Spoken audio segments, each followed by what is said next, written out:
Le monsieur que vous voyez sur cette image, le petit vieux, ou le pas si petit que ça, parce que on parle de Jigoro Kano. C'est un enfant d'intellectuel, c'est un enfant d'intellectuel qui est né dans les années 60, 1860, pas 1960. À cette époque, le Japon était dans une phase de changement. Il y avait des changements profonds. Parce qu'avant, le Japon, c'était quoi? Le Japon, c'était un ensemble de régions qui avaient, dans certaines, pour ces régions-là, des chefs militaires. Chaque chef militaire avait son armée. Et en fonction de la qualité de l'armée ou la qualité de l'économie dans chaque région, il y avait donc des chefs militaires beaucoup plus imposants que d'autres. C'est ce qu'on appelle le shogunat. Et il y avait donc un empereur qui était au-dessus de tous les shoguns, d'un point de vue symbolique, mais dans la pratique, il était comme une sorte de médiateur ou de modérateur de l'ensemble des shogunats. Et son rôle, c'était justement d'aider les shoguns à travailler ensemble, mais surtout protéger le Japon contre les ennemis extérieurs. Il faut savoir qu'à l'époque, les ennemis extérieurs du Japon, c'était la Corée, c'était les Coréens qui étaient les ennemis du haut, et c'était principalement les Russes, ou du moins les Soviétiques. Donc, le Japon a quitté cette façon de s'organiser pour une façon beaucoup plus démocratique, on va dire ça comme ça, pour la simple raison que les premières expéditions occidentales au Japon leur ont permis de se rendre compte que en dehors du Japon, en dehors de leur archipel, il y avait des choses qui se passaient il y avait des développements technologiques, il y avait des développements militaires qui se passaient et ils avaient peur d'être laissés en arrière-plan. Donc, le Japon a démarré un processus d'ouverture pour des systèmes politiques, des systèmes économiques et même des systèmes technologiques importés d'ailleurs. Et il y a donc eu cette transition entre un gouvernement fondé sur le shogunat et un gouvernement centralisé avec la possibilité pour l'empereur maintenant d'administrer directement. C'est pendant cette période qui était une période trop parce que faire supprimer les shogunats, ça voulait dire enlever le pouvoir au shogun. Ça voulait aussi dire enlever le pouvoir aux militaires de l'époque qu'on appelait des samouraïs. Les samouraïs, c'était les officiers de l'époque. Et donc, Jigoro Kano est né dans cette époque-là où la pratique des arts martiaux, d'un point de vue traditionnel, comme vous allez entendre parler des arts martiaux qui s'aimaient avec Jutsu, c'était les arts martiaux qui se passaient justement avant à l'époque des shoguns. Et après, on a commencé à interdire leur pratique et la plupart se sont reconvertis en Do. Donc, pour quitter le Jutsu, qui était, quand ton art martial s'appelait Jutsu, ça voulait dire que c'était un art martial fondé sur la technique, fondé sur la volonté de tuer l'adversaire, la volonté de surpasser l'adversaire sur le champ de bataille. Et vu que le Japon était en train de s'ouvrir, était en train de vouloir devenir une sorte de démocratie, cette façon de voir les arts martiaux a été proscrite, il faut le dire, ça a été interdit. Il y a des édits impériaux qui ont interdit ce genre de pratique. Et maintenant, les pratiquants ou les animateurs de ces arts martiaux-là ont été obligés maintenant de les reconvertir en école philosophique. C'est pour ça que la plupart des arts martiaux ont perdu leur suffixe jutsu et ont maintenant eu le suffixe do. Do qui était associé à la philosophie, pour dire voix ou façon de voir les choses. Et donc, on a donc ce jeune homme, Kano Jigoro, fils d'intellectuel, qui pesait à son âge adulte entre 54 et 58 kilos. Il avait 1,54 m et puis pratiquait beaucoup le jiu-jitsu et il décide de créer un art martial qui s'appelle le judo. Le judo a été créé dans les années 80, 1880 et il a aujourd'hui, entre 1882, année de naissance officielle, et aujourd'hui, il y a 15 millions de personnes qui pratiquent le judo dans le monde. Et il a été reconnu comme l'art martial ou le sport prescrit ou recommandé par l'UNICEF pour l'éducation des jeunes personnes. Et pourquoi je vous parle du judo? Pourquoi je vous parle d'un art martial qui a été créé il y a plus de 100 ans de cela? Parce que quand on pratique le judo, Les combattants en judo ont pour objectif de faire tomber leur adversaire. Hello, I am judoka. Les attaquants, les combattants ont l'objectif de faire tomber l'adversaire. Mais Алло, слышите? la première Добрый chose вечер. qu'on leur apprend dans une salle de judo, dans une compétition, c'est à tomber. On leur apprend la chute. C'est la première Я leçon. вас не понимаю. S'il y a quelqu'un qui... Можете OK? Et à la fin d'un combat en judo, Я перевод прошу, можно, пожалуйста? la chose que les gens font, c'est saluer l'adversaire. On salue l'adversaire parce que on reconnaît et on est reconnaissant du fait que l'autre, parce qu'il nous a fait tomber ou parce qu'on a réussi à le faire tomber, nous a permis d'apprendre quelque chose. Donc, dès le départ, le judo a été considéré, le combat dans le judo a été considéré comme une forme d'apprentissage. Et c'est fondamental. The best judoka. C'est fondamental dans ce qu'on est en train d'apprendre aujourd'hui. Un instant, s'il vous plaît.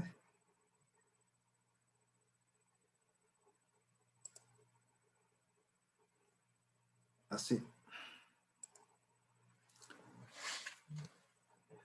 Cette image montre ce qu'on appelle aujourd'hui, c'est un phénomène qui est assez récent, du moins c'est un phénomène qu'on a caractérisé, on a trouvé une appellation formelle assez récemment qui s'appelle le friendzonage, c'est-à-dire que c'est ce qui arrive quand par exemple une personne est à côté d'une autre, généralement de sexe opposé, l'un des deux a des sentiments que l'autre ne partage pas et celui qui ne partage pas ce sentiment-là a une perception différente de lui. Donc, on parle de friendzoner. Mais pourquoi cette image? Simplement pour dire que, contrairement à ce que beaucoup de personnes peuvent penser, l'échec est une constante dans notre vie. On échoue tout le temps. Là, on présente l'image de quelqu'un qui échoue parce que il veut conquérir le cœur de la fille, mais il n'y arrive pas. C'est un échec permanent, c'est quelque chose qu'il vit tous les jours. Ce sont des occasions qu'il rate tous les jours. Mais ce n'est qu'un exemple parmi des centaines des échecs que nous rencontrons au quotidien. On échoue souvent à essayer de perdre du poids. On échoue souvent à réussir des performances académiques visées. On échoue souvent à faire des économies ou à gagner un montant d'argent qu'on s'est fixé. Des fois, on échoue même à remettre notre boss à sa place, à dire des choses telles qu'on voudrait les dire. On échoue tous les jours. L'échec est la constante. Donc, on ne parlera pas aujourd'hui de comment éviter l'échec, parce que c'est statistiquement impossible. On parlera aujourd'hui de comment échouer utilement. Comment éviter d'échouer pour les mêmes raisons et comment travailler pour ne pas échouer inlassablement. Ce sera le cœur de la présentation d'aujourd'hui.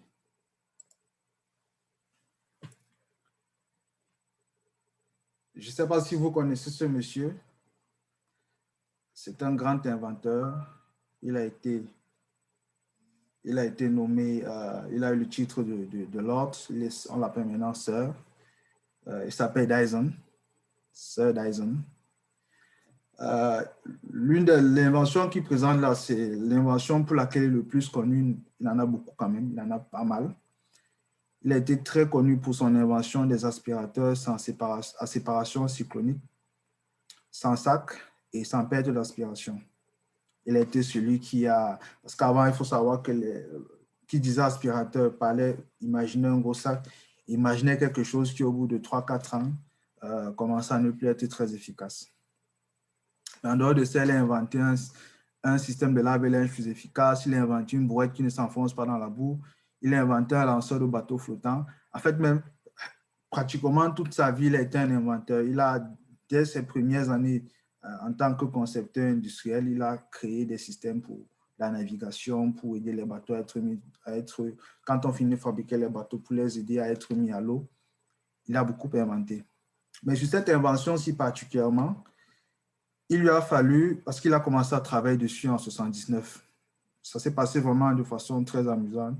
Il déménageait il était en train de changer sa maison à Cotswold. Et puis, il se rend compte que pendant qu'il fait les travaux, il essaie d'aspirer à chaque fois la machine, l'aspirateur bloque, ça coince, ça coince, ça coince. Le sac se remplit, puis ça coince, le sac se bouche. Il commence à se dire, mais est-ce que c'est comme ça que ma femme souffre tous les jours? Est-ce que c'est comme ça que les gens souffrent autant pour utiliser un aspirateur? Et il imagine un aspirateur sans sac. Et il démarre donc le travail en 79. Et il travaille pendant 5 ans, un peu plus de 60 mois. Il développe 5127 prototypes. 5127 prototypes. C'est pour vous donner une idée du nombre d'échecs auxquels il a dû faire face avant d'obtenir la bonne version, le bon prototype. 5127 prototypes. Avant d'obtenir en 83 une première version qui était potable et en 84 une version qu'on appelle prête à être mise à l'étalage. Et c'est comme ça qu'il a créé donc un modèle qui a été fondateur dans l'industrie de l'électroménager. Et malheureusement, qui n'a pas beaucoup marché en Angleterre. Il a dû le développer et se lancer plutôt au Japon. Ça lui a aussi donné beaucoup d'argent avec lequel il a créé finalement une très grosse entreprise. Il est aujourd'hui l'un des plus gros recruteurs de la R&D parce que Dyson est dans pratiquement tout. Et finalement, il a fait la couverture du Design Magazine et puis il a été nommé Star quelques années plus tard. Donc, Dyson, c'est l'exemple même du mec qui croit en un projet, qui ne recule devant rien, qui sait que chaque fois qu'il échoue sur un prototype, c'est une opportunité d'atteindre l'étape suivante. Je vais vous parler de quelqu'un d'autre. Il est peut-être un peu moins connu, mais si certains ont la chance de voir un film qui a été tiré de son histoire, ils le reconnaîtront. Il s'appelle Arunachalam Muruganantam. Arunachalam, c'est un mec simple. Il vient d'une grande famille. Son papa est décédé d'un accident. Il travaille comme manœuvre de temps en temps. Il aide un peu, il fait des petits travaux au village pour vivre. Et puis, il se marie. Et quand il se marie, il se rend compte que à chaque fois que sa femme a son cycle menstruel, elle est obligée de se cacher. En fait, chez eux, la femme, quand elle a son cycle, elle ne dort pas à l'intérieur de la maison, elle dort à l'extérieur. Et elle utilise des serviettes hygiéniques faites à base de journaux usagés, c'est-à-dire qu'elle essaie de collecter les journaux qu'on a lus. Elle essaie de les presser, de les utiliser dans ses sous-vêtements. Et parfois, elle utilise des torchons pas toujours propres qu'elle lave le matin et tout ça. Et lui, il est dépassé. C'était sa première fois de se rendre compte des épreuves que les femmes vivent pendant leur cycle menstruel. Il ne le savait pas avant, il ne voyait pas pour sa grand-mère, sa tante ou sa mère. Et c'est comme ça qu'il essaie de proposer son aide à sa femme. Et contre toute attente, elle a très mal pris. Il a quand même proposé encore son aide. Il a essayé de voir est-ce qu'il peut acheter des serviettes. Il a essayé d'acheter des serviettes, c'était vraiment cher. Il a essayé d'en fabriquer une à base de coton pour aider sa femme. C'était pas vraiment concluant, ça l'a pas vraiment aidé. Elle lui a demandé de lui promettre de ne plus jamais vraiment se sentir concerné par ça. Et il s'est donc mis en tête qu'il va essayer de fabriquer des serviettes pour les femmes de sa famille, même les femmes de son village. Et c'est comme ça qu'il essaie de fabriquer des serviettes à base de coton. Personne ne veut l'aider. Les femmes sont tellement gênées de le voir, de voir un homme aborder un tel sujet, qu'à chaque fois, ce sont des engueulades. Lui, comme il n'a personne qui l'aide, il commence à lui-même fabriquer les serviettes, à essayer ça sur lui-même. Et il demande l'aide du boucher qui lui donne le sang recueilli quand on finit d'abattre les animaux. Il fait des poches de sang, il essaie de voir si ça marche. Ça ne marche pas. Un jour, les gens se rendent compte de ses essais. Et finalement, mort de honte, sa famille lui demande de quitter le village. C'est comme ça qu'il quitte le village et qu'il se met en tête de revenir après avoir fabriqué cette serviette. Il met 2 ans pour se rendre compte que les serviettes ne sont pas faites à base de coton, mais plutôt à base de cellulose. Donc, il y a une étape de transformation intermédiaire. Et en même temps, il découvre que les machines pour fabriquer la cellulose sont hors de prix. Il voit une vidéo à l'époque, l'Internet était en train d'être démocratisé en Inde. Il voit une vidéo qui parle d'une super grosse machine pour fabriquer la cellulose, et qui est la cellulose qui était dans le composant principal des serviettes. Malheureusement pour lui, ou heureusement pour lui, il ne lâche pas l'affaire, il continue à insister. Il s'est dit, bon, si je ne peux pas avoir la cellulose, si je ne peux pas importer la cellulose, je vais la fabriquer moi-même. Je vais donc fabriquer une machine à faire la cellulose qui soit low cost et qui me permettra de faire des serviettes pas chères. Et c'est comme ça qu'il met en place une machine à fabriquer. Il a carrément mis tout un système pour fabriquer des serviettes directement. Low cost, il fabriquait des serviettes à moins de 40 francs la pièce. Et c'est comme ça qu'il se met en tête de partager son ouvrage, de partager son savoir-faire aux autres femmes. Et il aide des associations, des coopératives dirigées par des femmes à acheter, acquérir, fabriquer elles-mêmes les serviettes et se repartager les revenus de ces serviettes-là. C'est l'un des précepteurs ou c'est l'un des pionniers de la notion d'entrepreneuriat social. Il est reçu après dans pas mal d'endroits, il reçoit même des titres honorifiques dans le pays.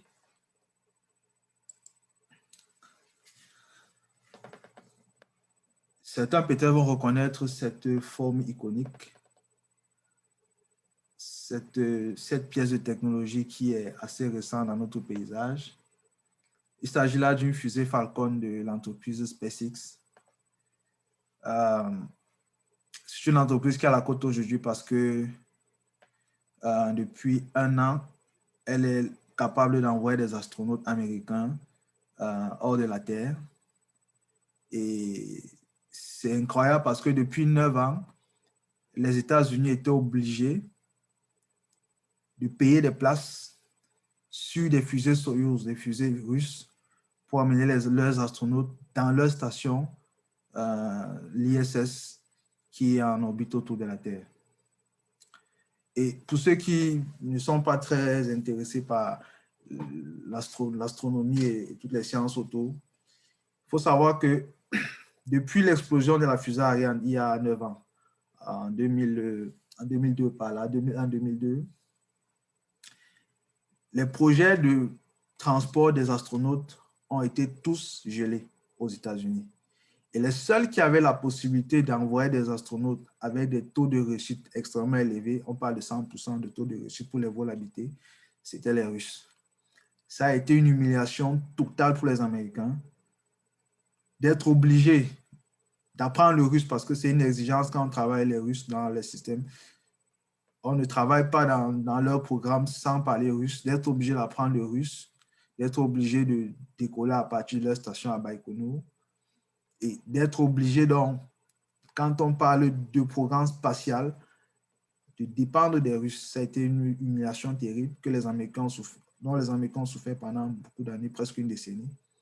Et donc, SpaceX est l'entreprise privée qui a réussi à inverser la tendance en très peu de temps, parce que finalement, SpaceX, qui a fait son premier lancement en 2008, qui était un échec, bien sûr, a finalement en très peu de temps rattrapé le retard par rapport aux autres acteurs, parce qu'aujourd'hui, ils sont même meilleurs qu'Ariane Space, qui est un lanceur européen. Ils ont pu aider les Américains à retrouver un peu de leur orgueil ou un peu de, je sais pas, de fierté, parce que c'était devenu compliqué. Mais SpaceX a quelque chose de particulier, c'est qu'ils ont rencontré l'échec très tôt et très souvent. Ils ont commencé quand ils ont fondé leur entreprise, leur tout premier lancement a été un échec. Le deuxième a été un échec. Le troisième a été un échec. Et ce qu'il faut savoir, c'est que quand ils faisaient leur business model, leur business plan, ils avaient prévu échouer sur 2 lancements et réussir au 3e. Donc, quand ils ont échoué au 3e lancement, c'était la panique totale dans l'entreprise. Ils étaient potentiellement en faillite parce qu'il ne leur restait plus grand-chose. Ils avaient déjà échoué leurs 3 premiers lancements. Ça veut dire que pour les actionnaires qui les avaient suivis, c'était un très mauvais signal. Et puis les gars se sont assis, ils ont dit qu'OK, on est au bord de la faillite. Tant qu'être au bord de la faillite, autant aller dans le rouge en essayant plutôt que de s'arrêter là et de toute façon de voir un peu d'argent. Et c'est comme ça qu'ils essaient un 4e lancement en s'appuyant sur les échecs des 3 premiers et réussissent leur premier lancement en 2008.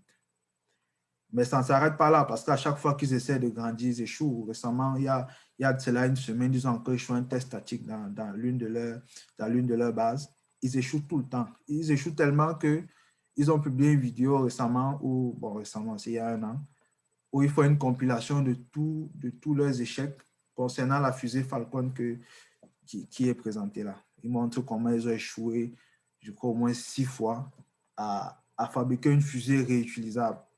Parce qu'il faut savoir que SpaceX veut faire des vols pas chers. Et pour eux, les vols pas chers, ça passe par la réutilisabilité des composants ou des équipements de vol. Pour que les gens comprennent bien. Imaginons un peu qu'aujourd'hui, quand on prend un avion pour quitter de Yaoundé peut-être pour Bafoussam, imaginez que chaque fois que vous prenez un avion, quand vous atterrissez, l'avion n'est plus utilisable. C'est un peu ça aujourd'hui l'industrie de l'espace. C'est que chaque vol, c'est un trajet à sens unique, on ne réutilise rien. SpaceX essaie de réutiliser le maximum de composants. Aujourd'hui, ils arrivent à réutiliser les fusées qui font la première étape du voyage. Ils veulent réutiliser à terme pratiquement tous les composants. Ça, c'est leur modèle d'affaires sur lequel ils se basent. Et donc, pour pouvoir le faire, il fallait qu'ils puissent faire la première étape de réutilisabilité, c'est cette fusée-là. Et ils ont échoué pas mal de fois avant d'y arriver.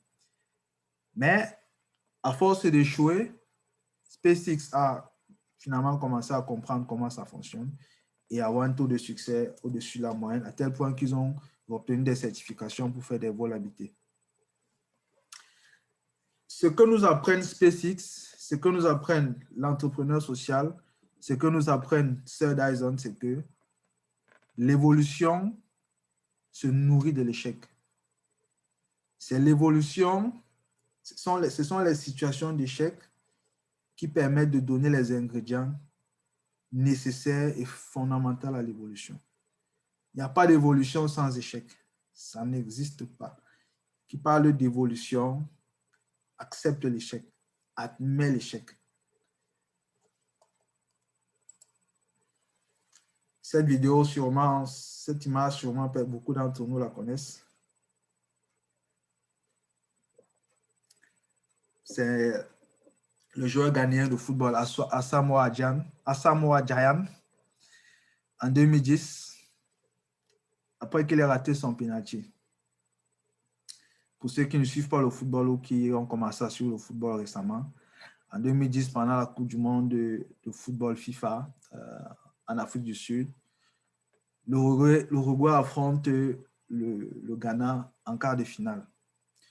Le Ghana a l'opportunité d'être le premier pays africain à accéder dans le dernier carré d'une compétition, d'un championnat du monde FIFA. Et à la toute fin du match, il y a un tir qui est détourné par la main dans la surface de réparation et un penalty qui est sifflé. Asamoah Gyan est le meilleur tireur de penalty de sa sélection. C'est le meilleur tireur. C'est le mec qui, quand il va aux entraînements, sur 10 penalty, il en marque 10. Et même la veille, le matin de la compétition, dans leur petite séance, quand ils ont fait une petite séance de penalty, son entraîneur l'a dit, il a tiré 20 penalty ce matin-là, il en a marqué 20. Et Gyan, c'est aussi le gars qui est courageux. C'est le mec qui dit, ils étaient presque à la fin du match, il accepte de prendre le penalty. Parce qu'au-delà d'être le meilleur tireur, il faut être celui qui accepte de prendre le penalty. Il le prend et il le rate. Et de son propre aveu, parce qu'il a raccroché quelques années après, de son propre aveu, sa carrière n'a plus été la même. Ça a été un élément fondateur dans sa carrière. Il y a eu tout un continent qui lui en a voulu. Et même lui, il a eu vraiment du mal à dépasser ça, à traverser cette étape. Mais ce que son expérience nous a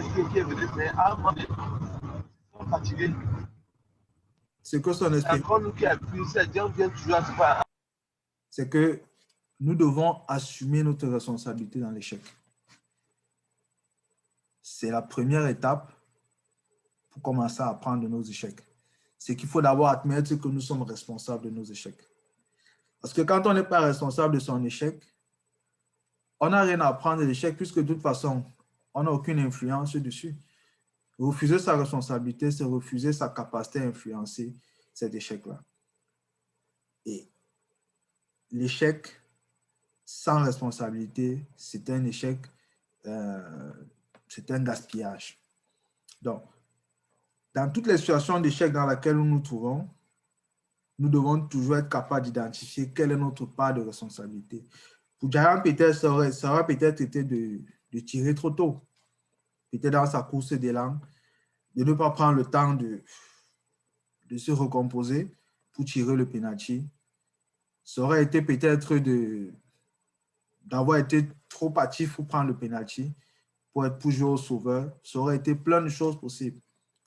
Mais il faut admettre d'abord sa responsabilité vis-à-vis de l'échec. On peut échouer un examen, c'est d'abord de notre faute. On peut échouer un concours, c'est d'abord de notre faute. D'abord de notre faute. Et ensuite, il y a d'autres raisons. Ça peut être que oui, peut-être dans ce concours, il y a un nombre non négligeable de personnes qui avaient déjà des places promises, peut-être, mais ça reste d'abord de notre faute. Et donc, ça peut arriver que nous soyons à la tête d'une équipe et que cette équipe n'atteigne pas les objectifs. Ça reste quand même de notre faute. Il y a un célèbre auteur de développement personnel qui s'appelle Stephen Covey qui parlait de 2 cercles. Il disait que dans la vie, on vit dans 2 cercles, en gros. On a un très grand cercle qui représente le cercle des choses qui nous concernent, qui nous préoccupent. Par exemple, je suis un Camerounais, je vis à Yaoundé, à la capitale. Les décisions en termes de relations internationales de mon pays, ça fait partie de mon cercle de préoccupations. Je peux m'inquiéter, par exemple, de ce que pour acheter, je ne sais pas, un véhicule allemand, les droits de douane sur le véhicule allemand, du moment où il date de moins de plus de 10 ans, soit exorbitant. Ça me préoccupe. Mais est-ce que je suis capable d'inverser cette situation-là? Et c'est là maintenant qu'on parle d'un autre cercle qui est le cercle d'influence. Et que généralement à l'intérieur, qui est plus petit et qui est à l'intérieur du cercle de préoccupation, qui englobe les choses sur lesquelles j'ai de l'influence. J'ai de l'influence directement. Et donc, Covey, dans son célèbre ouvrage sur les 7 habitudes de ceux qui réussissent pratiquement tout ce qu'ils essayent, il parle donc du fait qu'on doit se concentrer.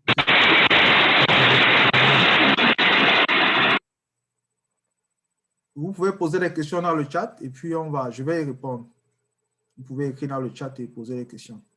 C'est correct, Stéphane? Ça va? Merci. Donc, Stephen Covey parle de ce cercle beaucoup plus petit qui est à l'intérieur du cercle de préoccupation et qui est notre cercle d'influence. Et selon lui, c'est le seul endroit ou c'est la seule zone sur laquelle on doit concentrer notre énergie. Ça ne sert à rien en étant incapable d'inverser notre politique de tarification douanière, ça ne sert à rien de se faire un sang d'encre dessus, d'en faire une fixation. Il faut se concentrer sur la partie sur laquelle on a de l'influence, sur la partie sur laquelle on est capable d'agir. Et c'est à ce niveau-là qu'on en revient à la responsabilité quand on est en situation d'échec. Nous devons développer notre sens de la responsabilité vis-à-vis de l'échec. Et nous devons maintenant, par rapport à cet échec, identifier ce sur quoi on a de l'influence et travailler dessus. C'est en ça que l'échec peut devenir quelque chose de positif, peut devenir la source d'une amélioration, la source de notre développement. Et ce que Stephen Covey disait en plus par rapport à ce cercle d'influence, en opposition au cercle de préoccupation, c'est que quand on travaille très fort sur le cercle d'influence, quand on travaille très, très fort sur le cercle d'influence, il commence à s'élargir et il commence à vouloir atteindre la taille du cercle de préoccupation. L'un des célèbres exemples, c'est Mahatma Gandhi, qui était un simple intellectuel, un simple enseignant, qui par la force de ses convictions et par sa capacité à s'approprier le combat des autres, a pu créer un basculement total et irréversible dans l'organisation politique en Inde, à tel point que l'Inde a obtenu son indépendance et que l'Inde, beaucoup d'années plus tard, aujourd'hui, dans le Conseil des Nations, est une économie et même une démocratie mieux classée que le Royaume-Uni, qui était son colon à l'époque.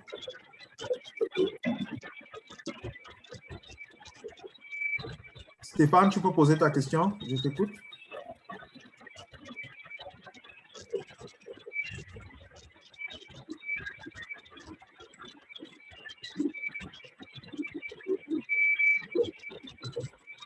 Je ne t'entends pas bien. Peut-être que tu parles, mais je ne t'entends pas bien. Et tu peux simplement l'écrire dans le chat. Je pourrais y répondre. C'est correct?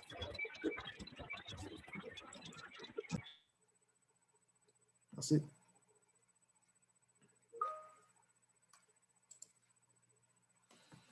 OK. Cette image, pour ceux qui ne savent pas de quoi il s'agit, on est aux Jeux Olympiques. On est aux Jeux Olympiques de Pékin en 2008. Le mec en blanc, c'est Franck Moussima, un judoka camerounais. Il est face à un Mexicain. Il est, je pense, à son deuxième combat. Et il se comporte assez bien quand même d'un point de vue de performance. Mais ce qu'il faut savoir, c'est que la carrière de Franck Moussima a commencé de façon assez fortuite. Sa carrière commence en 2003. Sa carrière internationale commence en 2003. Et elle commence aux Jeux africains d'Abuja, qui est organisé par l'État nigérian, notre voisin. Et pendant ces Jeux africains-là, il y avait un stage qui s'est déroulé normalement. Il y a une liste de gars qui devaient aller aux Jeux africains. Moussima n'était pas prévu. C'était absolument pas prévu qu'il y soit. Il y avait plutôt un autre gars qui devait y être, qui s'appelait Melapin Ostan, qui était engagé. C'était le ténor dans la catégorie des moins de 90. C'était le mec balèze sur qui le pays avait des espoirs et tout ça. Et puis, juste avant 2003, je crois en 2002-2001, il avait émigré vers l'Italie. Donc, il n'était plus... Il était entre deux. Il était dans une situation administrative un peu délicate. Et c'est comme ça qu'en 2003, quand tout le monde est convaincu que Melapin sera aux Jeux africains, il annonce à la Fédération camerounaise de judo et au comité olympique camerounais qu'il ne sera pas aux Jeux africains parce que sa situation administrative est un peu complexe et il n'arrive pas à la résoudre. Et ça, c'est à quelques jours de la compétition. Et donc, la fédération commence à paniquer que, mais qu'est-ce qu'on fait? On a engagé tout un processus. Maintenant, il faut trouver quelqu'un qui va partir et qui soit capable de partir, parce que pour partir, il fallait que la personne ait déjà un passeport et qu'en plus de ça, que la personne soit capable de compétir. Et c'est comme ça que la fédération commence à demander à gauche, à droite. Et puis, Franck Moussima, on l'appelle pour savoir. Et puis, le gars, il était au marché avec sa mère, il aidait sa mère à vendre au marché. C'est comme ça qu'on lui demande s'il a un passeport et s'il serait prêt à voyager, il serait capable d'aller faire une compétition de niveau africain, comme ça, au pied levé. Et puis, il confirme. Effectivement, il a un passeport. Rapidement, il quitte le marché, il donne sa documentation. Et c'est comme ça que Franck se retrouve en route pour Abuja, où il fait médaille de bronze. Et à partir de là, il entre dans l'équipe nationale de façon durable. Et 1 an plus tard, il se retrouve aux Jeux olympiques d'Athènes, après avoir arraché sa qualification en moins de 6 mois. Et 4 ans plus tard, et 5 ans plus tard, en 2008, il se retrouve aux Jeux olympiques de Pékin, en ayant été champion d'Afrique en 2007. Donc, ça s'est joué sur pas grand-chose. Ça s'est joué sur un concours de circonstances, un peu de chance, comme les gens disent. Mais à contrario, si ça s'était mal passé, si Franck avait échoué, s'il était par exemple parti à Abuja, il avait perdu tous ses combats, il était rentré sans médaille et peut-être même sans être classé, ça n'aurait pas remis en question sa valeur personnelle. L'échec ou la situation d'échec n'est pas un jugement de notre personne. J'échoue aujourd'hui, ça ne veut pas dire que je n'ai pas de valeur. Ça ne veut pas dire que je n'ai jamais eu de valeur. Ça ne veut pas dire que je n'aurai pas de valeur. Ça veut juste dire que dans le contexte actuel, je n'avais pas tout ce qu'il fallait pour réussir. Donc, l'échec ne doit jamais être vécu comme un jugement de notre valeur intrinsèque. Non, jamais. L'échec, c'est plutôt le résultat d'un contexte. Il faut toujours être capable de savoir quel est le contexte qui nous a été défavorable par rapport à l'échec qu'on a vécu. Est-ce qu'on a été en manque de préparation? Est-ce qu'on a manqué de lucidité?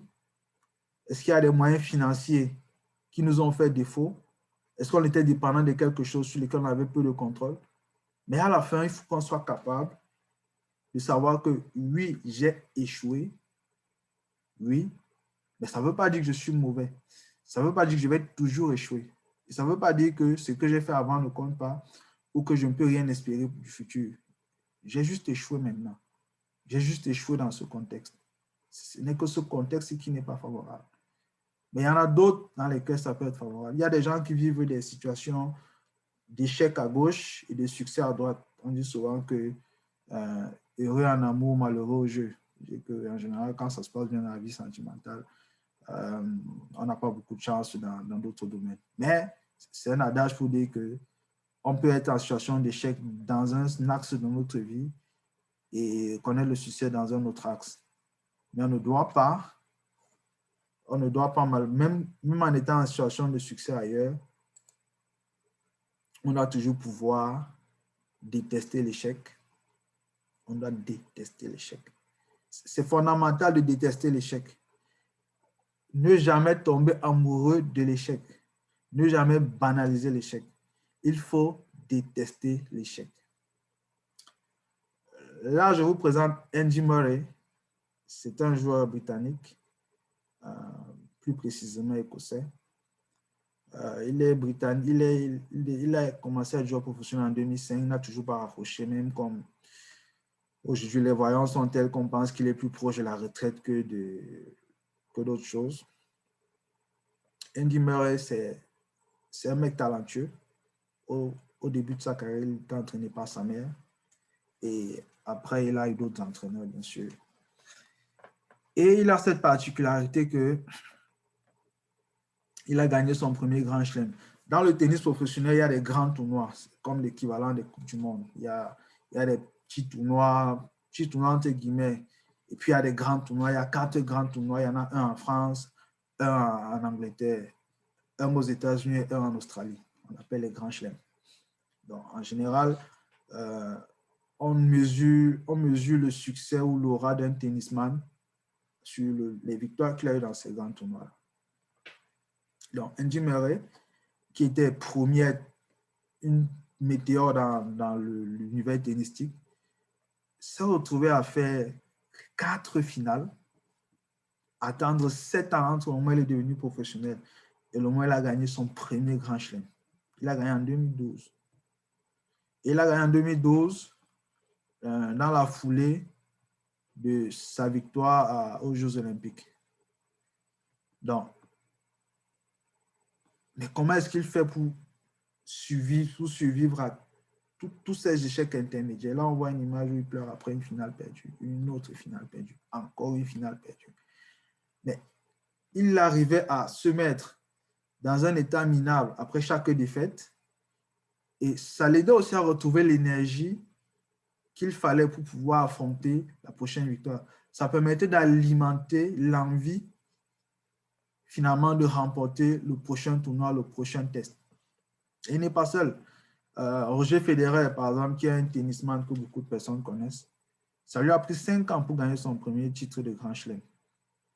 Il a commencé, il est devenu professionnel en 1998. Et puis, il a eu son premier Grand Chelem en 2003. Ivan Lendl, qui est finalement devenu l'entraîneur de Murray, parce qu'à un moment donné, il n'arrivait pas à trouver des solutions. Et puis, il a engagé Ivan Lendl, qui était un ancien gagnant de Grand Chelem.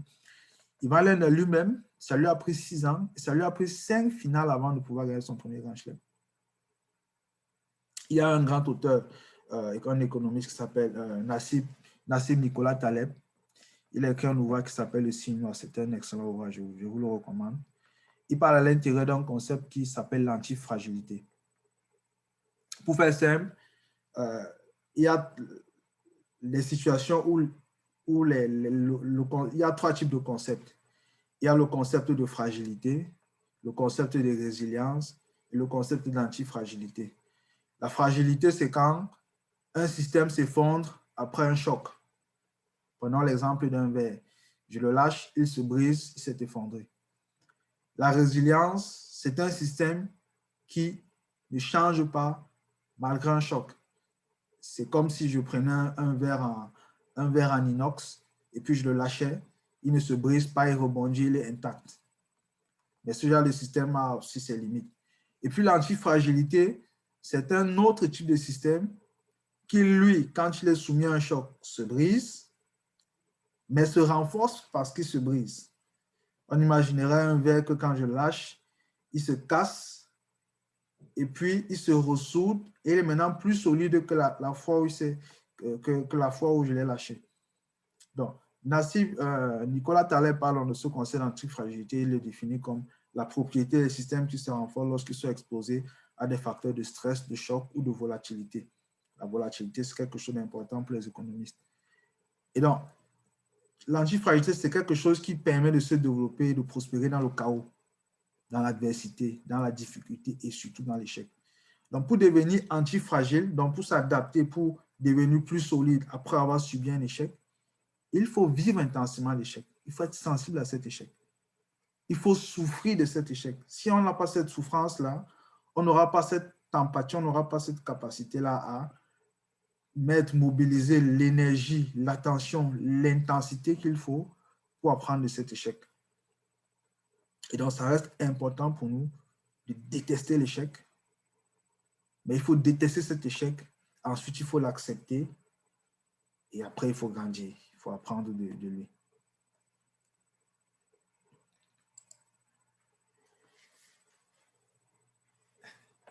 Cette image, peut-être, ne nous dit pas grand-chose. Mais c'est une... À une époque, c'était une image équivalente à l'image de la fusée Falcon que je vous ai présentée tout à l'heure. C'était ce qui se faisait comme le nec le plus ultra. Je vous présente l'un des prototypes développés par Orville Wright et Wilbur Wright, que l'histoire a retenu comme étant les frères Wright. Les frères Wright sont 2 jeunes frères fabricants de vélos qui se sont intéressés au vol, qui se sont intéressés à la fabrication des avions motorisés. Parce qu'à l'époque, il y avait des planeurs. À l'époque, l'être humain savait déjà fabriquer un objet qui, lâché dans le vide, ne s'écrase pas trop vite. Ça, on savait le faire.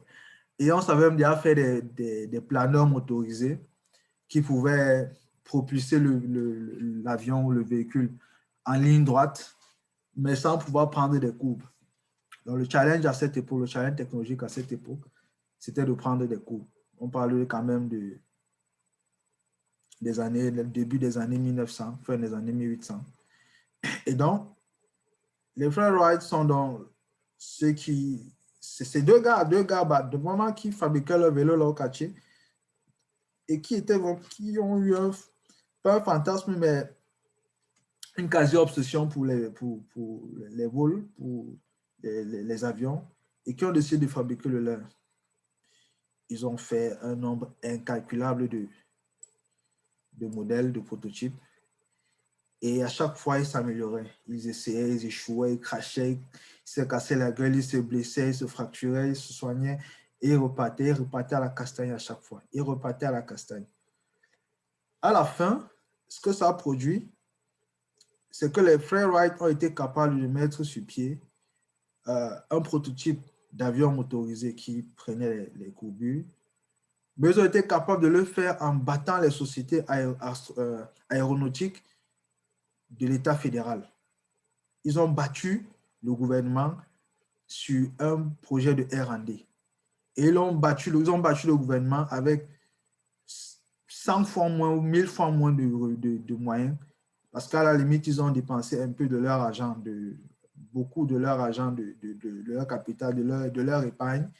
Et ils ont aussi réussi à collecter l'argent à gauche, à droite pour faire leurs innombrables prototypes. Et ils ont sacrifié un peu de peau parce qu'ils ont fait pas mal de crash. Ça, c'est l'exemple de ce qu'on réussit à créer quand on accepte de grandir ou de traverser l'échec et de capitaliser dessus. Il y a un autre corps, un autre métier que les gens connaissent bien, il y a beaucoup de films qui en parlent, les tireurs d'élite. Les tireurs d'élite, les snipers en anglais. Ce sont des mecs qu'on envoie sur les théâtres d'opérations militaires, dans des situations de conflit, et qui ont pour mission de sécuriser ou de protéger ou d'aider les gens à se sortir des situations difficiles. Et ils doivent faire des tirs à distance, en général à très grande distance. Et en général, les situations dans lesquelles ils se trouvent font qu'ils n'ont pas droit à beaucoup de tirs. Dans la plupart des cas, les tireurs d'élite ont droit à un seul tir. Parce qu'après le premier tir, souvent on les détecte et souvent ils sont incapables d'utiliser la position de tir là.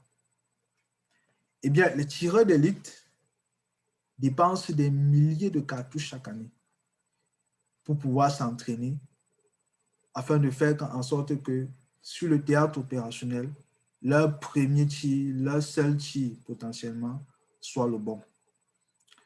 Leur premier tir sur le théâtre opérationnel n'a en réalité que leur millionième tir tout au long de leur carrière. Mais leur millionième tir, parce que sur le millionième tir là, ils en ont raté une très grande quantité. Dans le concept de fail fast, succeed faster, qui est aussi l'un des credos de Elon Musk, qui est le dirigeant de Tesla et de SpaceX, dont on parlait tout à l'heure.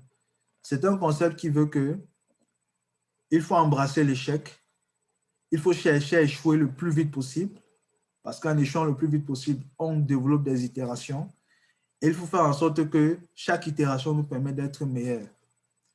Et c'est aussi quelque chose qui est très bien compris dans le sport de haut niveau. Dans les sports de tir, par exemple, comme le golf ou le tennis, on leur apprend ce qu'on appelle l'amnésie du champion. L'amnésie du champion, c'est une aptitude particulière qui consiste à oublier immédiatement toutes les situations d'échec vécues antérieurement. Ça veut dire quoi concrètement? Je suis un golfeur, je joue à l'US Open, je suis sur peut-être le trou numéro 13, c'est un trou difficile. Premier coup, ma balle va dans le bois ou va vraiment très proche de la rivière. Ok, j'ai vraiment mal tiré ça, j'ai fait un bogey monstre. Bogey, ça veut dire que j'ai vraiment tiré à côté. C'est pas grave, je repars, je me remets en condition et je dois absolument oublier que je viens de faire un tir qui ne ressemble absolument à rien. Ça, c'est l'amnésie du champion, ça se travaille, ça s'apprend. Pareil pour les joueurs de tennis. Je joue, mon adversaire est au service, il frappe, je reçois, je réceptionne ou je reçois, je retourne, ça va dans les tribunes. Pas grave, j'oublie et je repars au service. Il repart, il retire, je dois me comporter comme si je n'avais jamais raté. Ça, c'est quelque chose qu'on apprend au sportif de très haut niveau. C'est un processus qui n'est pas évident aussi, il faut le dire en passant, mais qui permet de comprendre que les échecs successifs, comme on l'a vu avec les frères Wright, comme on le voit avec les tireurs d'élite, comme on le voit avec une entreprise comme SpaceX, comme on l'a vu tout à l'heure avec Dyson.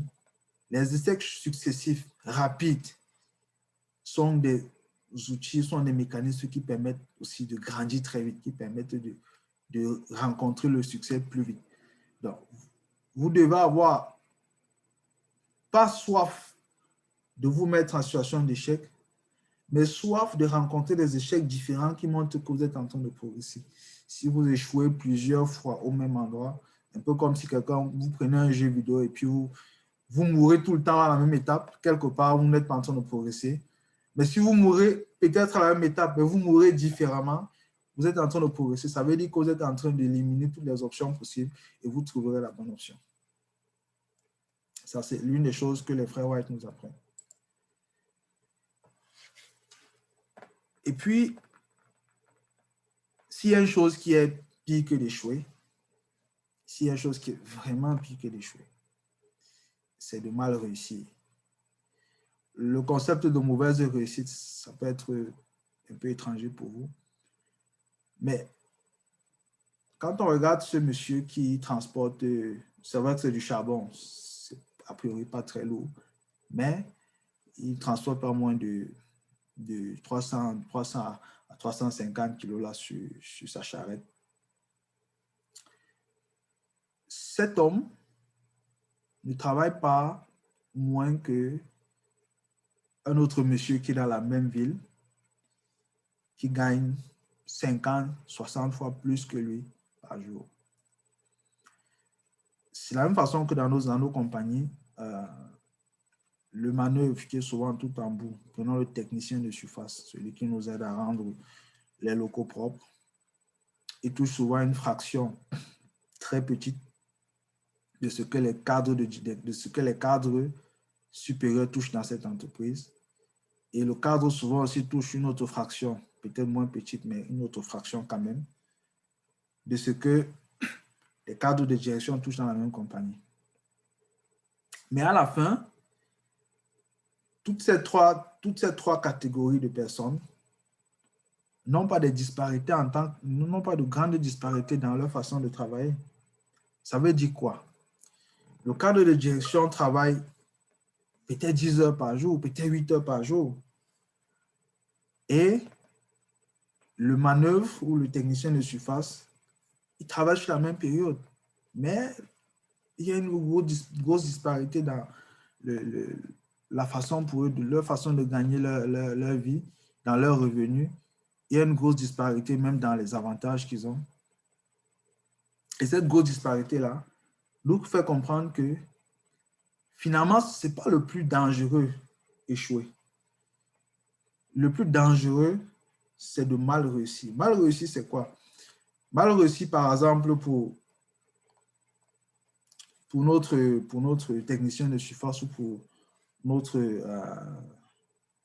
manœuvre qu'on voit à l'écran, ce serait d'avoir la réussite pour une ambition qui soit trop petite.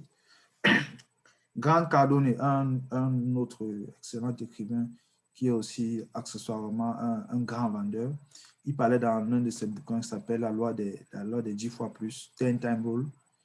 Il disait que ça ne sert à rien de viser un objectif si vous savez que ça va vous demander la même énergie, la même implication pour avoir 10 fois ça. Ça ne sert à rien de rester vous dire je veux une voiture ou je veux un salaire de 100 000. Si au final, pour avoir un salaire d'1 million, pour avoir 10 voitures, vous allez travailler pareil. Autant mieux travailler pareil et viser 1 million ou viser 10 voitures. C'est un peu ça sa règle. Et ça explique, c'est ça l'idée de mal réussir, c'est de réussir petit. C'est de se dire je veux réussir petit. Et finalement d'y arriver, de se rendre compte qu'on a mobilisé trop peu d'énergie, trop peu de ressources pour réussir petit. On a quand même réussi petit. On aurait pu vouloir réussir beaucoup plus grand, prendre le risque d'échouer. Et finalement, en voulant échouer pour quelque chose de plus grand, on aurait assimilé, on aurait appris, on aurait compris pas mal de choses qui nous auraient permis d'y arriver ou de nous rapprocher le plus de ça. Il y a un adage qui dit que c'est un adage des gens qui ne comprennent pas l'astronomie, bien sûr, qui disent qu'il vaut mieux viser la Lune Comme ça, si on échoue, on est dans les étoiles. Bon, ils n'ont pas compris que la Lune était quand même infiniment plus proche que les étoiles. Mais l'idée, c'est ça, c'est de se dire, si on vise grand et qu'on travaille bien pour viser grand, en visant grand, bien sûr, quand on est dans un processus d'apprentissage de nos échecs, il y a de fortes chances qu'on grandisse beaucoup plus et beaucoup mieux qu'en visant petit, qui finalement est la forme la plus maligne ou la forme la plus dangereuse d'échec tout au bout en bout de notre vie. Et enfin, je parlerai du seul vrai échec.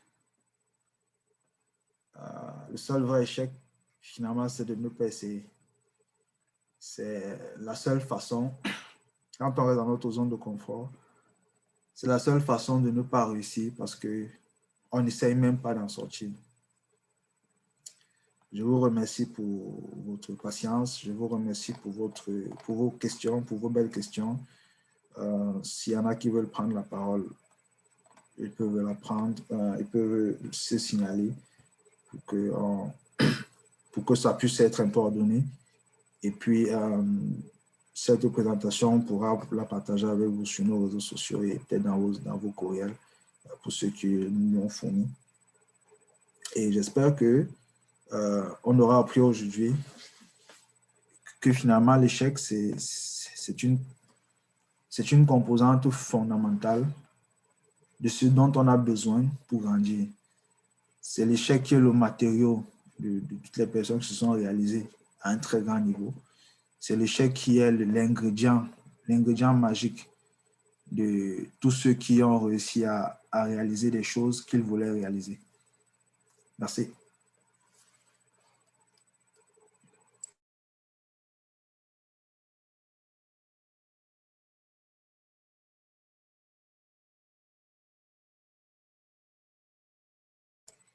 Il y a une question, quelqu'un a demandé comment est-ce qu'on définit l'échec? On l'a dit tout à l'heure, l'échec, c'est simplement l'écart entre nos désirs et ce qu'on obtient. Et dans un processus dans lequel nous sommes impliqués. C'est-à-dire qu'on ne va pas rester comme ça, c'est dire que j'aimerais bien que le ciel devienne bleu ou le ciel devienne rose. Et puis ça, non, ce n'est pas un échec. Il faut qu'on soit impliqué dans le processus. Et maintenant, par rapport à notre implication, on a un objectif qu'on va atteindre, un désir qu'on projette. Et après, un objectif qu'on reçoit. Il y a un objectif qu'on atteint.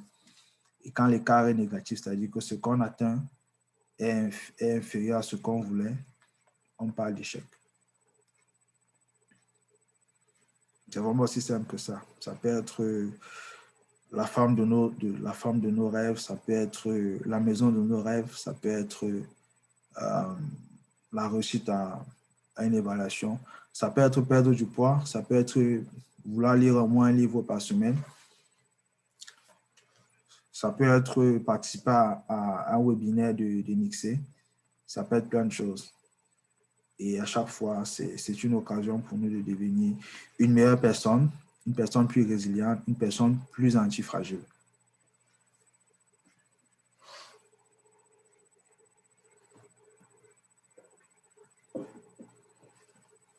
Oui, Raymond? Oui, bonjour. Excusez-moi, enfin, je me permets d'intervenir sur le sujet de l'échec parce que justement, que ce soit à titre personnel ou dans le cadre de lecture et de recherche, on se rend compte que finalement, on ne nous apprend pas assez à l'école à échouer.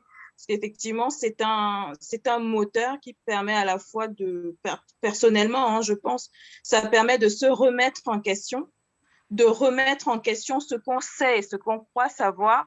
Et puis aussi, ça nous apprend l'humilité. L'humilité, parce que pour se remettre en question, il faut être humble. Et quand on regarde les parcours des uns et des autres, moi, j'ai toujours en mémoire, j'ai lu des livres sur les carrières, par exemple, de Raphaël Nadal dans le tennis. Et à un moment, quand il était junior, lui-même, il reconnaît que Richard Gasquet tennisman français était un prodige. Et il l'a battu, par exemple, à une grande compétition chez les juniors. Et quand on prend du recul, par exemple, sur leur carrière aujourd'hui, on se demande lequel des deux a le plus appris de ce match-là. Et aujourd'hui, on pourrait se dire facilement c'est Nadal, même si ce n'est pas évident, quoi. Donc, je pense que il faut qu'on intègre l'échec comme un mode d'apprentissage, justement, et qui nous aide à grandir pour la suite, quoi. Donc, c'était ce que je voulais souligner en rapport avec tout ce que tu viens de brillamment nous présenter. Merci Raymond. Effectivement, il y a aujourd'hui des modèles d'apprentissage où on essaye de confronter les apprenants à des échecs parce qu'on estime que souvent quand l'apprenant ne rencontre pas la situation d'échec, il n'arrive pas à être sensibilisé.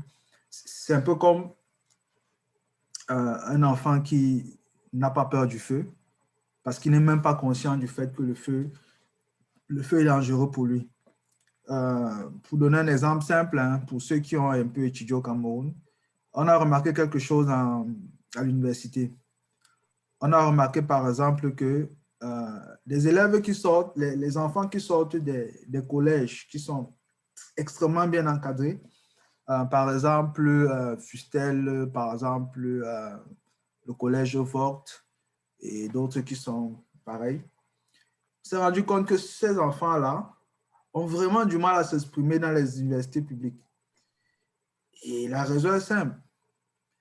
C'est que dans ces collèges-là, l'encadrement est tellement intéressant et bien fait que ces enfants ne savent pas ce que c'est qu'échouer. Ils ne savent pas ce que c'est que venir regarder sur un barbier et se rendre compte que je n'ai que 2% je n'ai que 3 ou 4 UE validés sur une quinzaine. Et cette antifragilité-là, qu'on ne leur apprend pas, parce que dans ces collèges-là, on leur prend vraiment la main, les rend finalement un peu moins aptes à être indépendants dans la vie réelle et être indépendants des systèmes beaucoup plus difficiles. C'est un exemple, c'est un très bel exemple que tu nous as donné, Raymond, sur la carrière de ces deux-là. Et il y en a beaucoup comme ça, là. Des gens qui ont ont réussi pratiquement tout ce qu'ils voulaient.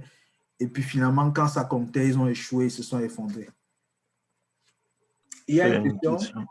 Oui. Je t'écoute. Oui, bonjour à tout le monde et merci pour cette présentation, Alexis.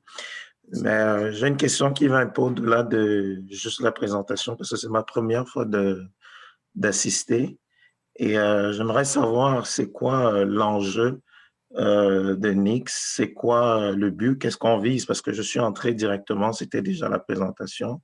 Je ne sais pas c'est quoi l'idée derrière le webinaire et qu'est-ce qu'on envisage d'atteindre, ou alors si c'est la première rencontre avec tout le monde. OK. Je vais répondre à ta question.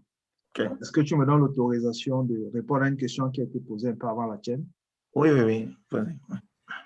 Il y a quelqu'un qui a demandé tout à l'heure, est-ce qu'il faut volontairement échouer pour apprendre ou réussir des grandes choses? Non. Parce que, justement, si on échoue volontairement, on perd quelque chose qui est fondamental.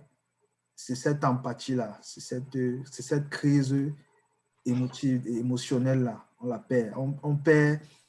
On perd ce déchirement. Oh, c'est ce déchirement-là qu'une grande partie de notre force, de notre motivation vient et qui nous permet de mobiliser l'énergie qu'il faut pour ne plus revivre ça. Laisser échouer exprès, c'est pareil que rester dans sa zone de confort, c'est pareil que ne pas essayer. Il faut vouloir, il faut vraiment vouloir. Et puis si on n'échoue pas, ça veut dire qu'on ne s'est peut-être pas mis dans une situation où on teste nos limites. Si on est un bon coureur et qu'à chaque fois on court, on prend 100 mètres, on court, on se dit, bon, je vais essayer de faire le 100 mètres, c'est en moins de 15 secondes, on réussit. Ça veut dire que peut-être on est en train de se mettre dans une situation où on est en deçà de notre potentiel. Donc, l'échec aussi est un indicateur pour savoir est-ce que je suis à la lisière ou au-delà de ce que je sais faire. c'est après aussi un indicateur pour savoir est-ce que j'ai progressé, parce que le contexte qui m'a mis en échec hier, si ce même contexte, je réussis, j'ai du succès, ça veut dire qu'il y a quelque chose qui a changé, je suis devenu meilleur quelque part. C'est important de vraiment vouloir réussir et c'est important de jouer le jeu, de s'impliquer à fond. Maintenant, pour revenir à la question de tout à l'heure, le but à la fin, Nixé, c'est quoi? Nixé, c'est une entreprise qui essaie de trouver les meilleurs projets aux meilleurs talents. Ça, c'est notre mission. Et on a pour mission de le faire pour 1 million de personnes d'ici à 2026. Ça, c'est notre mission. On a une vision claire de ce qu'on veut faire. Mais les talents, faire en sorte que les meilleurs talents soient dans les meilleurs projets veut dire qu'on soit capable d'identifier ceux qui sont déjà dans une situation favorable, donc qui en l'état peuvent travailler dans des très gros projets, dans des bons projets. Mais ça veut aussi dire qu'il y en a qui sont dans un état embryonnaire, dans un état intermédiaire, qu'il faut aider à se développer. Et ça on donne à une de nos missions. On a tout un département pour ça qui se concentre sur comment faire en sorte que nos talents qui avaient un potentiel aujourd'hui soient meilleurs demain pour qu'ils puissent trouver le projet de leur rêve. On fournit beaucoup d'efforts à ce niveau-là et on espère qu'avec le temps, avec des webinaires comme ça, on sera capable d'aider les talents, ceux qui sont autour, à avoir des paradigmes qui leur permettent de se développer, qui leur permettent d'être dans un processus d'amélioration pour qu'à la fin, ils puissent réaliser leur rêve. Et pour chaque talent qui réalise son rêve, c'est une case de plus qui est cochée dans le cadre de nos missions. Voilà ce qu'on gagne globalement. On est content quand on réussit à caser des talents dans des projets. Et on pense que si on ne participe pas au processus de maturation de ces talents-là, peut-être qu'on n'a pas bien compris notre mission. J'espère que j'ai répondu à ta question. Oui, c'est correct. Merci. N'hésitez pas à poser vos questions directement ou via le chat. À chaque fois, je vais me faire un plaisir d'y répondre.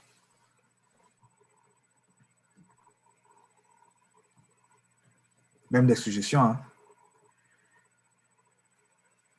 Donc, c'est cette perception-là qu'aujourd'hui, il ne faut plus, pendant longtemps, se lamenter sur une situation d'échec parce que finalement, c'est une excellente opportunité que nous avons. Et ne plus échouer veut dire qu'on n'est plus en train de grandir. Si vous vous rendez compte qu'au bout d'un an, vous n'avez pas été mis en situation d'échec pendant longtemps, ça veut dire que vous êtes dans la zone de confort et que vous n'êtes plus en train de grandir. Et l'expérience montre, là, ce sont les anthropologues qui en parlent le plus, que dans les systèmes, dans les écosystèmes, ceux qui ne grandissent pas sont voués à mourir. Bon, maintenant, mourir, ça peut se comprendre de plusieurs façons. Ça peut être la mort physique, ça peut être la mort philosophique, c'est-à-dire que ceux qui ne grandissent pas, ceux qui ne s'adaptent pas, sont voués, par exemple, à ne plus avoir la parole, à ne plus être représentés dans la société, à ne plus être capables de défendre leurs opinions. Donc, grandir, c'est important, évoluer, c'est important, mais ça passe toujours par le processus de échec-apprentissage, échec-apprentissage à chaque fois.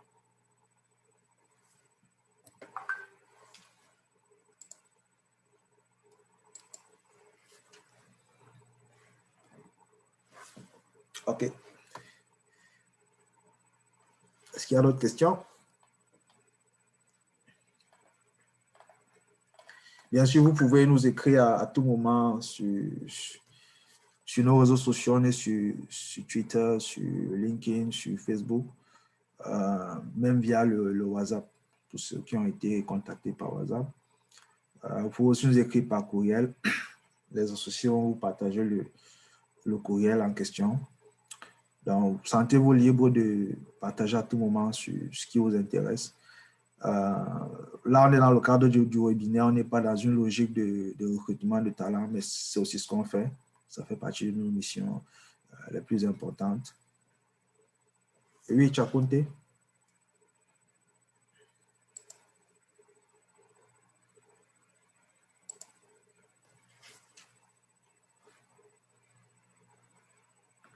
Oui, Chakonte, tu as voulu poser une question?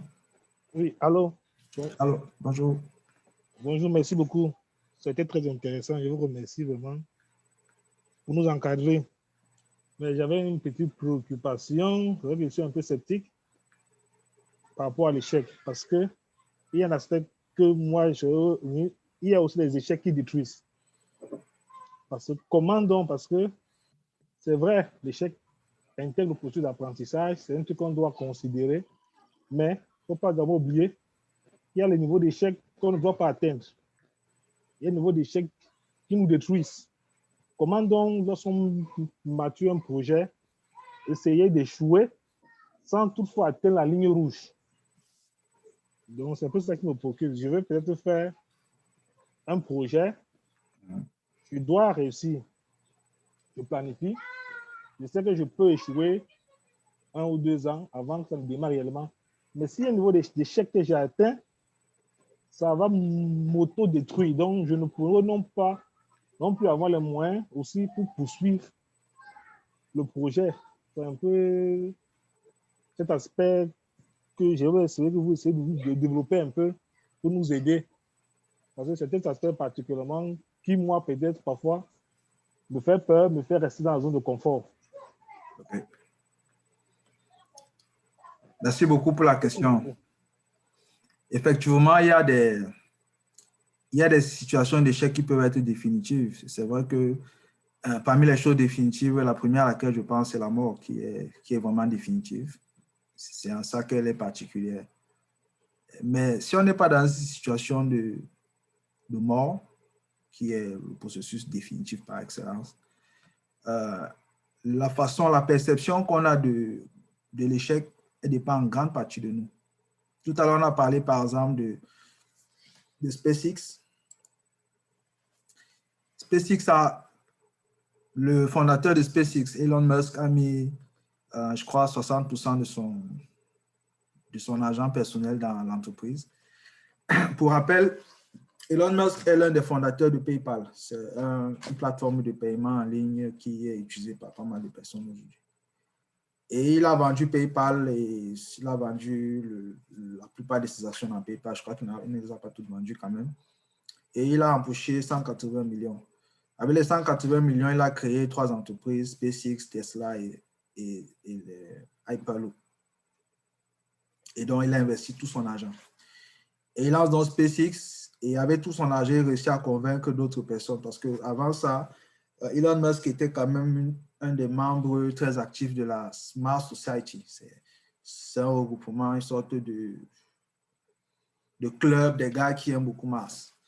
Et donc, il commence avec son entretien, il réussit à intéresser d'autres personnes avec un peu d'argent qui veulent se lancer dans l'idée d'une entreprise privée qui fait des lancements à faible coût. Et ils mettent tout leur argent à l'intérieur. Lui, il met tout son argent à l'intérieur. Et dans leur business plan, ils se disent qu'ils vont faire 3 lancements et à tout casser, au 3e, c'est le bon. Et bien, à tout casser au 3e, ce n'était pas le bon. Au 3e, ça ne suffisait pas. Et juste pour te rappeler, quand tu fais un lancement qui échoue en général, si déjà tu n'as pas de mort d'homme, c'est une bonne nouvelle. Mais souvent, ça crée des morts d'homme. Et en termes de dégâts matériels, ce n'est pas des petits trucs parce qu'on manipule quand même Une fusée, c'est quoi? Une fusée, c'est un missile. En gros, c'est ça. Ce sont des missiles qu'on manipule. Donc, quand ça foire, ça fait ce qu'un missile sait faire. Ça explose et puis ça crée des dégâts. Donc, ils ont foiré leurs 3 premiers lancements. Et en ayant foiré leurs 3 premiers lancements, ils se sont dit qu'est-ce qu'on fait? Parce qu'ils n'avaient que 2 options. Soit se casser la gueule, soit se casser la gueule. Ils ont dit, bon, cassons-nous la gueule en essayant un 4e lancement. Donc, notre façon de percevoir le caractère définitif de notre échec, ça ne dépend que de nous. Si vous vous dites, imaginez vous êtes dans une situation d'échec et que quelqu'un vient du futur et vous dise, hey mec, je viens du futur et dans le futur, tu es un grand homme, tu es une célébrité, tu es passé à la postérité parce que tu as réalisé quelque chose d'incroyablement immense. après ton échec de telle ou de telle chose, est-ce que vous avez l'impression que ça vous donne quand même l'énergie et l'envie de continuer? Parce que vous savez que finalement, malgré cet échec-ci, vous avez été capable de vous relever et de progresser. Ou alors, imaginez que quelqu'un vient du futur et vous dise que bon, finalement, vous êtes passé du mauvais côté de l'histoire à cause de votre échec. Donc, vous voyez que sur deux situations, vous avez une perception différente. Et cette perception différente-là change votre façon de comprendre ou d'analyser votre échec. Donc, il n'y a rien de définitif en dehors de la mort. Il y en a peut-être d'autres choses que je ne connais pas, mais c'est la mort qui me parle le plus. Et tout dépend maintenant de votre capacité, de votre façon de comprendre votre échec, de votre façon de savoir, OK, je me suis planté, j'ai dépensé tout mon capital, j'ai dépensé toute mon énergie, j'ai tout foiré. Est-ce que c'est fini? Ce n'est pas fini. Qu'est-ce que j'ai gagné dans ce processus? Qu'est-ce que j'ai appris? Et c'est ça qui est important. Qu'est-ce que j'ai appris? Qu'est-ce qu'il faut que je fasse pour me remettre sur selle et repartir à l'abordage? Vous devez avoir cette résilience-là. C'est de ça qu'on parlait tout à l'heure quand on évoquait le concept d'antifragilité que Nassim Nicolas Taleb a très bien développé dans son ouvrage Le Signe Noir. Comment est-ce que je peux devenir antifragile? C'est-à-dire je me brise, mais je me renforce pour devenir plus solide qu'avant l'impact. Est-ce que ça semble correct, Chakunte, ou... Oui, c'est correct. Merci beaucoup. Merci. Oui, Raymond? Je réagis à la question également pour donner un point de vue purement personnel. Okay. C'est qu'en fait, de toutes les façons, l'échec, il nous met dos au mur. Quand on est face à l'échec, on a deux solutions, pas plus. Soit, effectivement, on se décourage et à ce moment-là, on file droit à la mort, entre guillemets, à petit feu. Soit, à un moment, ça nous déchire tellement que ça nous propulse. Moi, je prends toujours l'exemple d'un enfant qui apprend à marcher. C'est-à-dire que quand on regarde l'enfant qui apprend à marcher, il va tomber, se fracasser la gueule, mais à plusieurs reprises. Mais au final, il va finir par y arriver et il va même finir par courir. Et quand je prends un exemple encore personnel sur l'échec, moi, j'ai eu un parcours tranquille, parcours scolaire tranquille, académique tranquille, bon parcours. J'arrive à mon master 2 et là, je tombe enceinte, j'ai ma fille, je termine mon master. Mais par contre, je me sépare du papa, je me retrouve dans un pays qui n'est pas le mien, à élever un enfant seul, sans ressources. Je n'ai pas encore trouvé de travail, etc. Donc, avec les parents qui commencent à dire oui, mais tu peux revenir, ou si tu ne veux pas revenir, ben, envoie-nous l'enfant, etc. Donc, c'est-à-dire, je me suis retrouvée, mais on va dire au fond du trou. Mais au final, qu'est-ce qui se passe? C'est que, je rejette la solution de mes parents en leur disant, bah, écoutez, j'ai eu le cran d'avoir un enfant, donc je l'assume.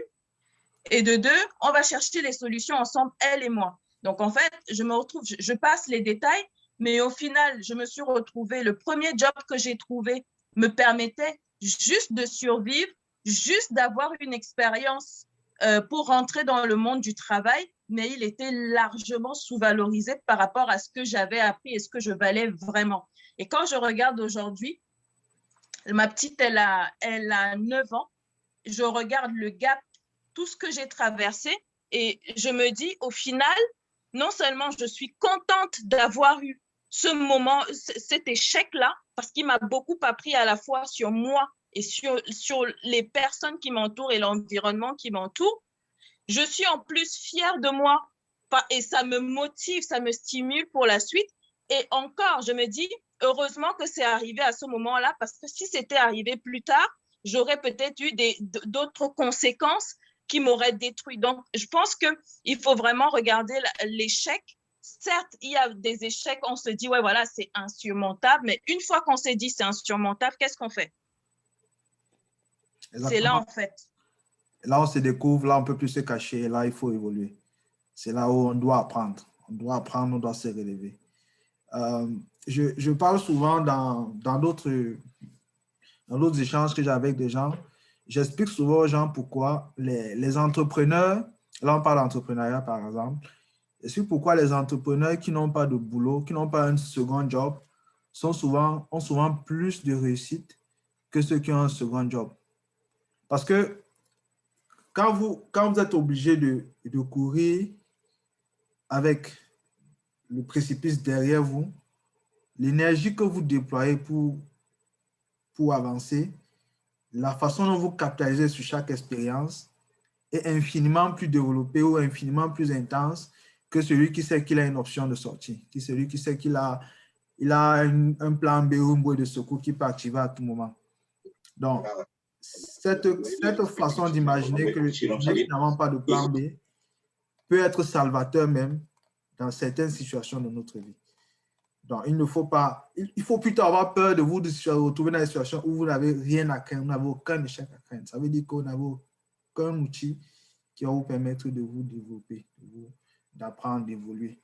C'est comme si vous aviez des enfants ils sont dans des écoles où, quel que soit ce qui va se passer, ils vont aller en classe supérieure. Ça veut dire qu'ils soient malades, qu'ils soient présents, qu'ils soient absentéistes, qu'ils aient compris 10%, 20%, 30%, 100% des leçons.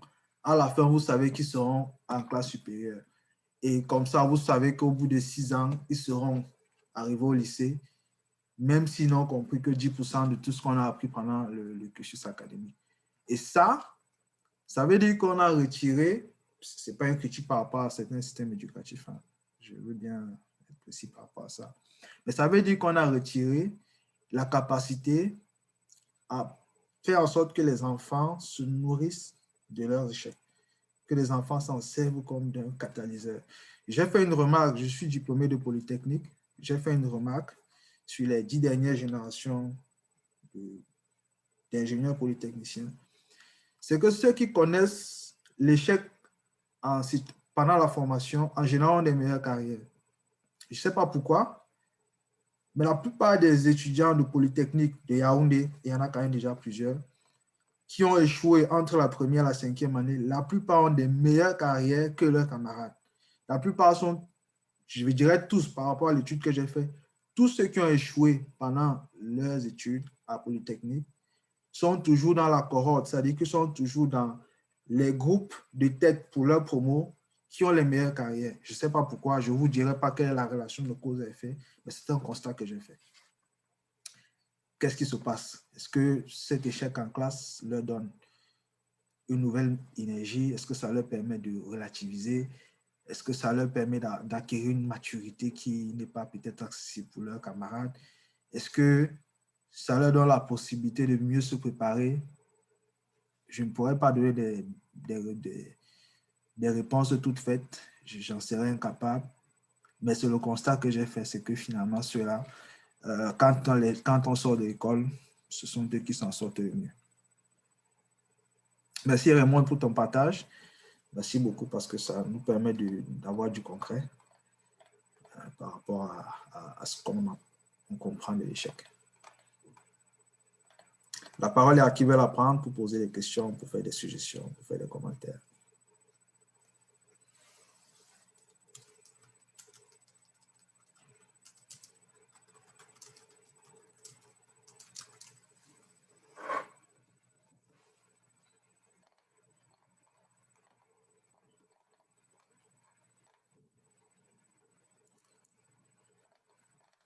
Tout à l'heure, en introduction, pour ceux qui sont arrivés un peu tôt, il y avait une petite vidéo qui tournait. C'était un film qui s'appelle Rudy. Ça parle d'un joueur de football américain. C'est une histoire comme les Américains aiment entendre, c'est-à-dire c'est un mec qui fait 1m70 par là et qui se retrouve